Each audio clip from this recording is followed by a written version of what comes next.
Speed sir, ఇది చాలా ముఖ్యమైనటువంటి కాన్సెప్ట్ సార్. తెలుగులో దీన్ని ఏమని పిలుస్తామంటే ఒడి అని పిలుస్తాం సార్. మనకి ఇంగ్లీష్ టర్మినాలజీ క్లారిటీగా అర్థమవుతుంది సార్. ఇది నా వాహనం సార్. ఈ వెహికల్ ఎక్కడుంది సార్ అంటే విరామ స్థితిలో ఉంది. ఒక వస్తువు స్థిర నిశ్చల స్థితిలో ఉన్నప్పుడు లేదా ఒక వస్తువు విరామ స్థితిలో ఉన్నప్పుడు దాని తొలి వేగం శూన్యం అవుతుంది.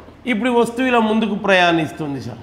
కొంత దూరం ప్రయాణించింది సార్. తొలి వేగం నుంచి ఏ వేగానికి వచ్చిందండి? తుది వేగానికి వచ్చింది సార్. ఒక వస్తువు ఒక సెకను కాలంలో ఎంత టైంలో ఎనికింది? Unit time. యూనిట్ టైం అంటే ఏమనుకున్నాం మనం? ఏకాంక కాలము అనుకున్నాం. ఒక వస్తువు ఒక సెకను కాలంలో ప్రయాణించిన దూరాన్ని మనం ఏమంటామంటే ఒడి అంటాం.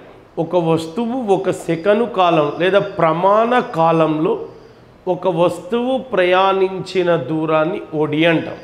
ఒడి v ఈజ్ ఈక్వల్ టు దూరము బై కాలం సార్. దూరాన్ని లెటర్తో చూపిస్తాం ఎస్, బై కాలం టీతో చూపిస్తాం. v equal to S by T. ఇది దేనికి ఫార్ములా సార్? ఒడికి ఫార్ములా. ఇంగ్లీష్లో చెప్పాలంటే రేట్ ఆఫ్ డిస్టెన్స్ అండి. Rate of distance is called as speed అంటాం. Speed is equal to formula ఏంటి సార్? దూరము బై కాలం. So v equal to S by T అంటే ఒక వస్తువు ఒక సెకను కాలంలో ప్రయాణించినటువంటి దూరాన్ని ఒడి అని చెప్తాం sir. v is equal to S by T. ఇక్కడ చూడండి సార్, మనం ఆల్రెడీ చెప్పుకోవడం జరిగింది sir. Speed is equal to మనకి ఏం తెలుస్తుంది అంటే ఇక్కడ మనం గమనిస్తే speed is equal to distance by time.